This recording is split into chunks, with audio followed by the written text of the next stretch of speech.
back with communications expert Elissa Lansdale. And before the break, my listening skills were put to the test. And I gotta be honest, it was not easy. It wasn't. It's hard. It's very hard. So how did I do? You did fantastically. Both of you did really, really well. Look at us. Under Look at us. time pressure, Listeners. can I now tell you that this exercise usually takes 4 to 5 minutes? We gave you a minute and a half. Really? TV time. Close. So we're geniuses. Right? So You're we're geniuses. geniuses. To look at that, of course, I have to think you're a genius. Yeah. An artist and a genius. There you go. So there were times when you both really jived. I like that you said this is the first time I've actually listened to Shahir. Yeah. Where we got so much going on in our minds. We're busier than ever. But you managed to take a minute and a half, which is a long time, to sit and focus on one thing. Well, because I also couldn't see him, too, so I had to listen to him. Right. That's why I was enunciating. You were enunciating and you were getting that. louder, which is what we do when we think somebody in another language or something doesn't understand us. Yeah. So you could turn that volume down, maybe 25% if you wanted. A quarter. But No I like the enunciation. As for your instructions, Shahir, they were great. And when they were specific, you got great results. Such as when you said the circle skewed to the left in a northeast line coming from that. Yeah. When you were not as specific, when you said a large black square outside the square, and you were like, outside the square! Right. And Andrea's face said to me, outside where it outside the could square, be. honey? So you did really well. Yeah. So all you needed to do was say to the top right. Right. So why is this important? Like, why do we have to be good listeners? Like, besides, like, not getting into fights with people. Yeah, I said getting it proper makes instructions. you a better person and it gives you better relationships. Well, listen, if we're not listening, then there's the chance of miscommunication. We know when someone's not listening to us in relationships and elsewhere. And so if you feel, I think on some level, sometimes it's even subconscious. If we don't think people are really listening to us, we invest less in those relationships. So true. Interesting. Okay, so you've got some general top tips for the speaker. So where can we go right when we're trying to communicate to people? Yeah, well, the first thing you can do, and if you remember nothing else, I want you to remember this, be audience focused. Right. So when you joked about, I know geometry, I know northeast, these are important things to think about. Yeah. Before I open my mouth, I need to know what's important to, who's my audience, what's important to that audience, are they technically minded, are they visual thinkers, what's in it for them? And if you consider what's in it for your audience in every communication, you get what you want to. Gotcha. Okay, that's And now the next one is start with the big picture. Yes, and quite literally in this case, you did, and I encourage you to think, big picture.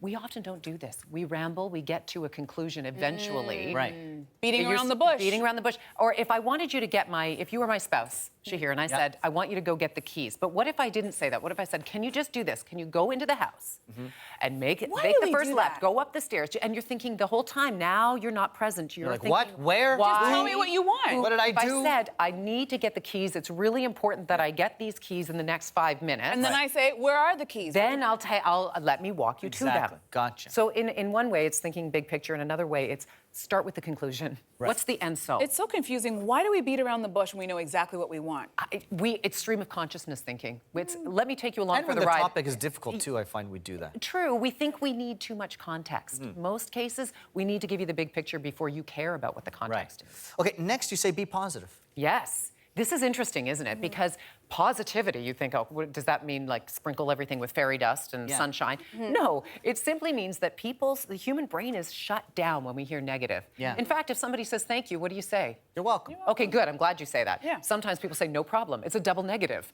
We speak in double negatives often. I say no we'll problem tell all the people, time. yeah, you won't anymore. Or no problem. I text NP all the time. So how about YW? Not as cool, but you know, it's thinking in a positive, solutions-driven way. So instead of telling someone at work or someone at home, these are the problems. You don't do this and you never do that. How about saying What's YW? things would be what? You're welcome. You're welcome. Oh, right. He's still, see?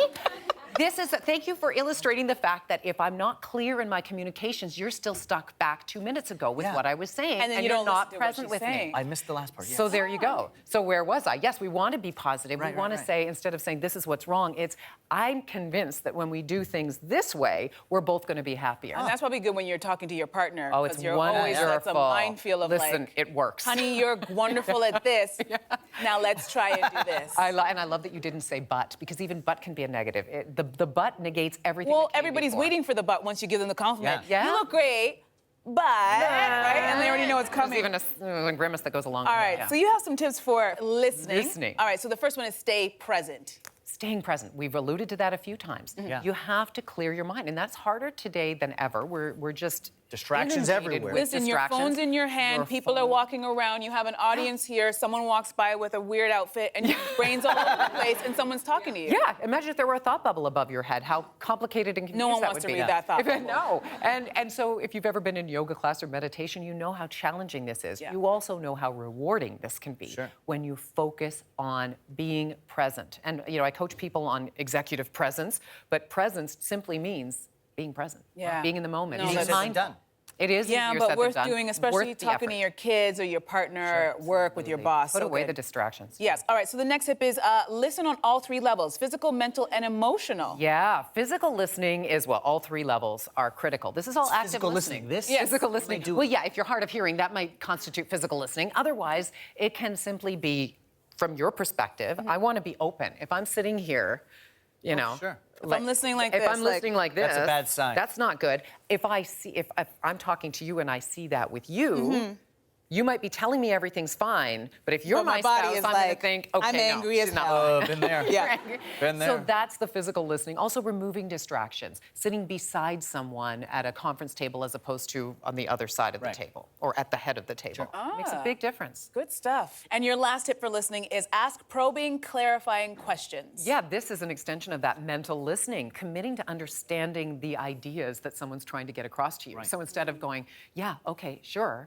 As in the case a little earlier, you said, I always text NP, and I could tell from the look on your face that you thought she was saying, I text and P, which I was confused. Right? I should have I do that as well. I physically listened Because there. I was like, what? And so in this case, you may want to ask a probing or clarifying question. Did you just say this? Because that's what I heard. Right. In which case, you wouldn't be preoccupied Because for 2 with those minutes, I thoughts. thought something totally different. And then I would Now- clarify and say, I text Yes. NP and I also text and P. So yes to both. Yes. No, this is a really great way of understanding, avoiding misunderstandings, and it actually saves you a lot of time and aggravation in the long run. A lot of miscommunication. Yes. Good tips. Thank Good you tips. so much. Thank you, Elissa. Appreciate it. Guys, after the break,